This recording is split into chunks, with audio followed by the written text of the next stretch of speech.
Hey, what's up, everybody? This is David Pendleton. Thank you for clicking on the video. This is going to be Eagle Peak, hole number 3, which is a par 5, located right now in tour number 8 of Golf Clash. Please subscribe if you're not a subscriber already. If you like the video, if you find it helpful, please take a half of a second there and hit that thumbs up button. If you want a fast way to find all the Tour 8 content, maybe you're struggling on a particular hole, just hit the playlist section of my channel, and there you're going to find different folders with everything, very neatly organized so that you can find what you're looking for very fast. Help spread my channel to your clanmates.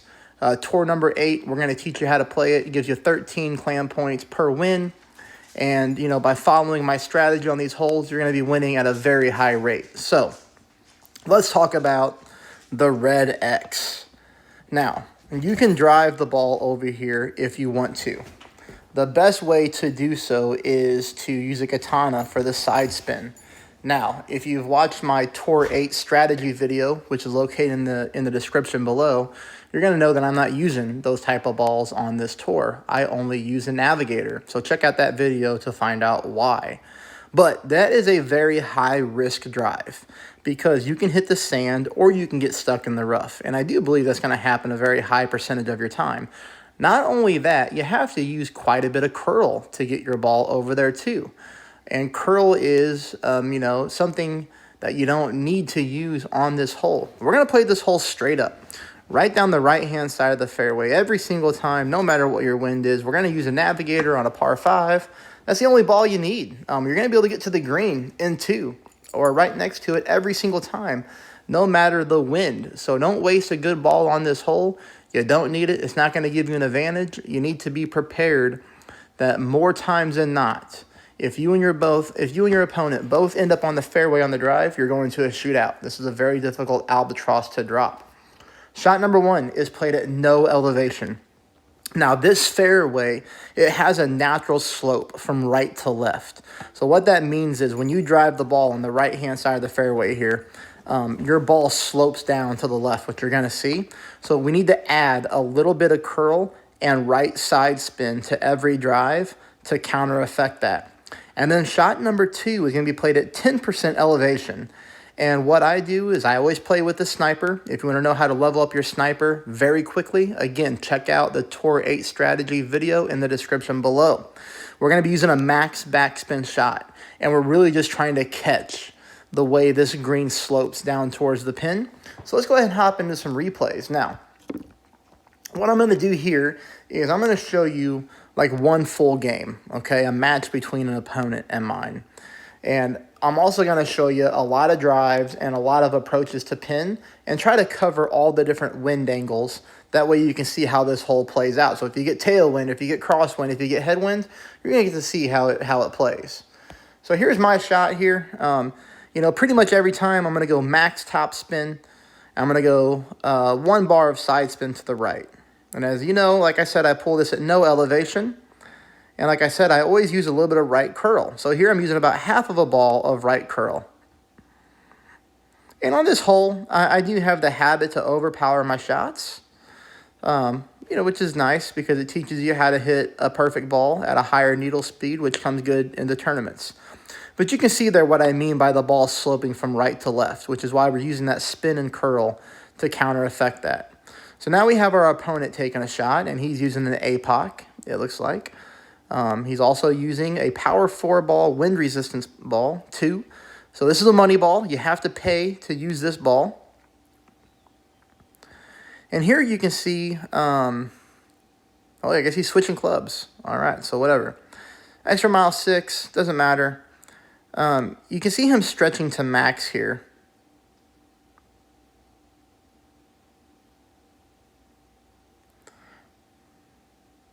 This guy's indecisive on what he's going to play with, but regardless.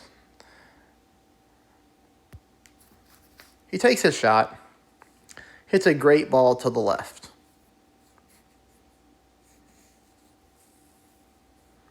That's going to stick you here in this rough area, okay? So I guess the moral of the story here is you want to not take unnecessary risk, and you just want to play this hole straight up and make it easy on yourself. Now take a look. I have a navigator ball, okay? I'm getting over an 8 mile per hour headwind to the hole. I'm only using a power 1 ball. And as you can see here, I still have enough room to pull my rings at 10% elevation. I'm using just a tad bit of overpower combined with a little bit of right curl just to aim towards the pin. But you can see there is no fear of not getting to the green in 2. So at this point, I'm on the green, opponent is in the rough, and we're going to win this hole because with where he's at, even with a power 4 ball, getting headwind, he cannot make it to the green. He has to lay up and ultimately try to hit a wedge shot or a short iron in to tie me. So don't use a money ball. You know, I can't say don't use a money ball. Use whatever you want. Make sure the game is fun for you. But for the people out there who think you need to pay to play or pay to win, like, we're going to debunk that theory. And keep in mind, I know I have an extra mile level 8 and I have a sniper 10. I never started tour 8 with those high clubs. I'm newer to YouTube, and this is just where my clubs are at now. But you can check out the description below to the original video and see what we're working with here. Okay, only 3 miles an hour here, a little bit of headwind mixed with a little bit of crosswind.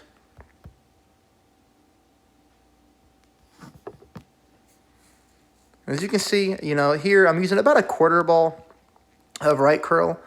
I even hit a great shot to the left.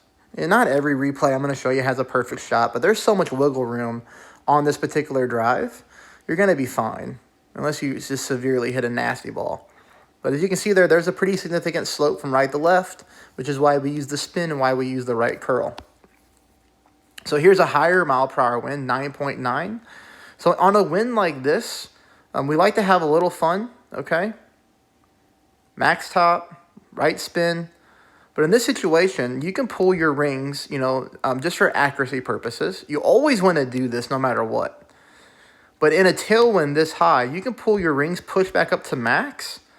You can go max overpower.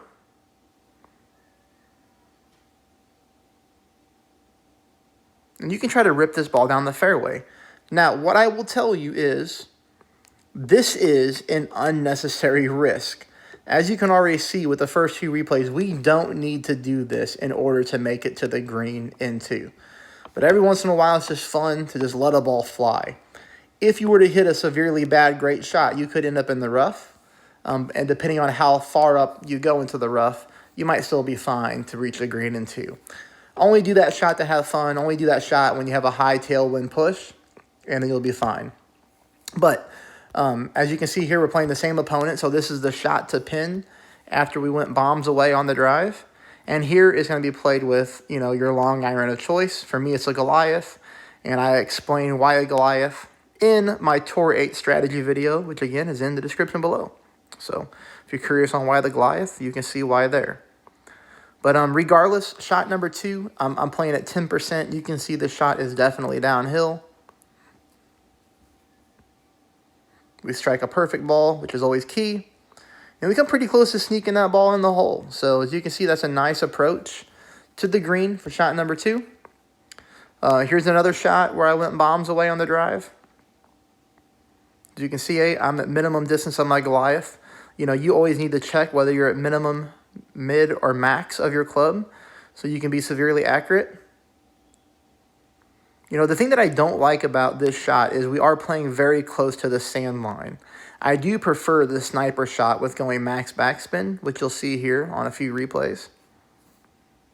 But again, you know, this definitely gets us the best scenario to coming close to picking up the albatross and winning this game in regulation.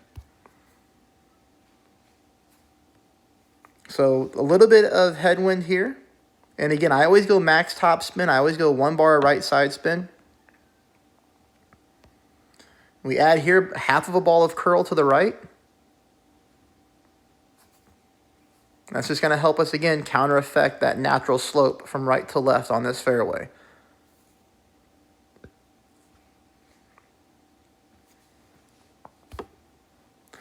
Now, this is about the worst wind you're going to get. 10.1 miles per hour, direct headwind. You know, this is where a lot of opponents pull out a different ball. Like maybe they're going to go with a Kingmaker or something like that. But a Kingmaker is so expensive in the game and such a rare ball to pick up for free. To me, it's not worth using because it doesn't guarantee that you're going to win the hole anyways. I would rather just use this ball and just go with a max overpower shot. And as you can see here, no fear. But we do get close to the rough there because of that natural slope from right to left. And here's an opponent's shot, okay? So here's an opponent going into that red X area that I showed you at the beginning of the video. He makes a really nice drive. You know, that katana ball does help for the power and the side spin. Now, a katana is worth 3 times in-game value over my ball. So Golf Clash values his ball 3 times more expensive or better than a Navigator. And this is what the shot to pin looks like if you go that route. Again, it's not a route that I suggest because if he would have clipped the rough or got stuck in the sand, he would have been dead in the water, which a lot of opponents will do. But I finally played somebody who executed the shot very nicely. And then I just wanted to show you, what this shot looks like to pin as well. You do get a nice line here, but he hits a severely great ball to the right. But again, I guess the moral of this story is that no matter what, in most situations, you're heading to a shootout on this hole if you and your opponent both execute your drive perfectly. Now here's what the shot to pin looks like from the max backspin. This is the way that I would prefer to play this hole. This is a very difficult shot to drop. But I do play at 10% elevation, and I just move my target around. I try to find the longest tail possible on the end of my ball guide line because that's going to allow me to pick up good downhill speed, which is what you want to try to get this ball close to the pin. The higher up you can get on that slope, the faster the ball will start to roll towards the pin, which is what you're looking for. So you can see here we're kind of close. It is a hard shot to drop. It's hard to win this hole in regulation. Here we go with more tailwind. This is only 5 mile per hour tailwind, but the setup and the approach and everything is good. And as you can see, again, I stress it, the Navigator has plenty of ball to get where we want to go.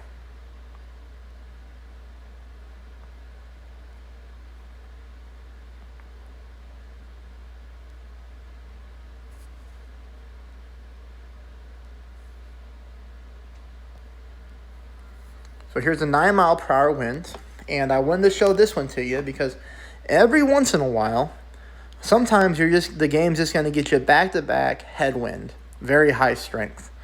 Okay, so on this particular one, I had a drive with headwind, which means I got less distance on my drive, and then they decided to give me 9 mile per hour headwind again, shot to pin. As you can see here, I am stretching out my club, and probably if I went with a max overpower shot, I would probably make it to the green, okay? But again, I don't play the game with unnecessary risk. And playing the game, sometimes forcing yourself to lay up is going to turn you into a better player overall because it makes you take more shots with your thorn or your wedge. And that helps you become a better tournament player too. But as you can see here, I'm just trying to curl the ball onto the green and really eliminate the fear of not making it over the bunker in the headwind. So that's one replay I wanted to show everybody just in case you get stuck in that situation, which you will from time to time. But that's pretty much it as far as this goes. So if you like it, again, please become a subscriber. Please hit the thumbs up button. And if you appreciate the time and work that I put into my channel, you can show me support by making a PayPal donation. And my PayPal link is always in the comments section of my video. I hope you guys and gals, find a lot of value of this, and good luck.